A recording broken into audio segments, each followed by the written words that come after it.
રાજકોટ જિલ્લાના જેતપુર તાલુકાના બોરડી સમડિયાળા ગામે બુટાણી પરિવાર દ્વારા ગૌસેવાના લાભાર્થે એક ભગવત સપ્તાહ જ્ઞાન યજ્ઞનું આયોજન કરવામાં આવ્યું. આ ધાર્મિક મહોત્સવમાં પ્રખ્યાત શાસ્ત્રીજી હિરેનભાઈ ભટ્ટ વ્યાસપીઠ પરથી સંગીતમય શૈલીમાં ભાગવત કથાનું ભાવભર્યું રસપાન કરાવ્યું હતું. ભાગવત સપ્તાહમાં વિવિધ ક્ષેત્રના આગેવાનો તેમજ મોટી સંખ્યામાં ગ્રામજનો ઉપસ્થિત રહ્યા હતા, જેના કારણે સમગ્ર ગામ ભાગવતમય બની ગયું હતું. આ સપ્તાહ દરમિયાન મળનાર તમામ અનુદાન રકમ બાલમુકુંદ ગૌશાળાના વિકાસ અને ગૌમાતાની સેવામાં ઉપયોગમાં લેવામાં આવશે. હાલ ગૌશાળામાં અંદાજે 250 જેટલી ગૌમાતા અને નંદી મહારાજને નિસ્વાર્થ ભાવે આશ્રય આપવામાં આવી રહ્યો છે. ગામની આ ગૌ સેવા સમગ્ર સૌરાષ્ટ્ર માટે પ્રેરણાદાયી ઉદાહરણ બની છે.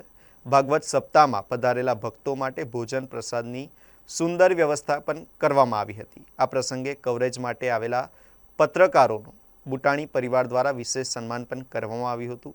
આ સમગ્ર આયોજનને સફળ બનાવવાના મુખ્ય આયોજક ગોપાલભાઈ બુટાણી સહિત ગ્રામજનોએ ભારે જહેમત ઉઠાવી હતી. મારું નામ ગોપાલભાઈ જેઠાભાઈ બુટાણી છે, બોરડી સમડિયાળા ગામ, અને શ્રી બાલમુકુંદ ગૌસેવા ચેરિટેબલ ટ્રસ્ટના નામથી અમે ગૌશાળાનું એક સંચાલન ગામ કરી રહ્યું છે. આખા ગામનો ખૂબ સાથ અને સહકાર મળતો હોય છે, અને 2004થી અમારી ગૌશાળા ચાલુ છે અને અત્યારે પણ અવિરત ચાલુ છે. અને ગામની અંદર વિચરતું ગૌધન આપણે નથી, એક ઉદાહરણ છે આખા સૌરાષ્ટ્ર માટે. અને બીજું એવું છે કે આ અમે કથાનું આયોજન એટલા માટે કર્યું હતું, શ્રીમદ ભાગવત કથાનો જે પણ ફંડ આવશે એ અમે ગૌશાળાની અંદર ઉપયોગ કરશું. એનું એક રીઝન હતું કે ગૌશાળા તો બરાબર ચાલે છે, પણ અમારે હાઈટેક નવી ટેકનોલોજીથી અમારે જવા માટે નવી મશીનરી, નવું બધી સંસાધન વસાવી અને અમારે ગાયના ગોબર અને ગૌમૂત્રમાંથી પણ અમારે આવક કરી અને ગૌશાળાને આત્મનિર્ભર કરવાની તૈયારીમાં અમે છીએ. આ સેવાનો વિચાર ક્યાંથી આવ્યો? આ સેવાનો વિચાર તો અમારા પિતાજીને અવિરત છે અને અમારા બ્લડમાં જ છે, અને સેવા તો પહેલેથી અમારા વિચારમાં જ છે સ્ટાર્ટિંગથી જ.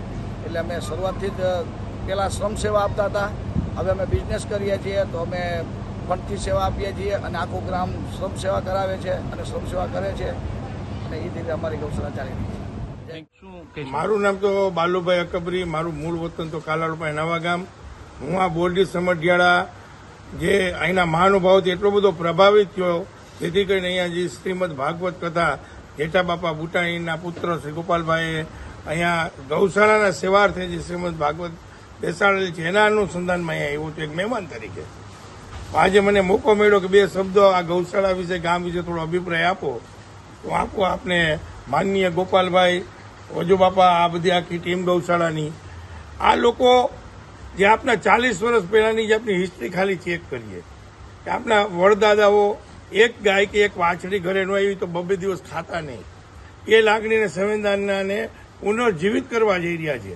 કદાચ સૌરાષ્ટ્રમાં મારું એવું માનવું છે કે પહેલી એવી ગૌશાળા છે કે વિચરતા ગૌધન મુક્ત ગામ છે. અહીંયા 80 થી 100 ધણકૂટ પણ છે.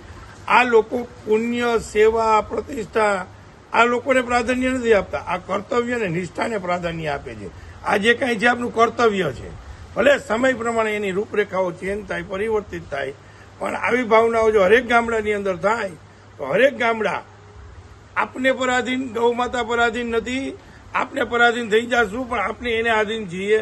માટે હરેક ગામની અંદર જો વિચરતા ગૌધન મુક્તને આવી ભાવનાથી સેવા કરવામાં આવે તો ગુજરાત નહીં, ભારતની અંદર પણ એક ગામડું પણ દુઃખી ન રહે, એક માણસ દુઃખી ન રહે. ગૌ માતા તો ક્યારેય દુઃખી નહોતા, એ તો આપણે બધા આપના નામ મોટા કરવા માટે દુઃખી કર્યા છે. જય ગૌ માતા.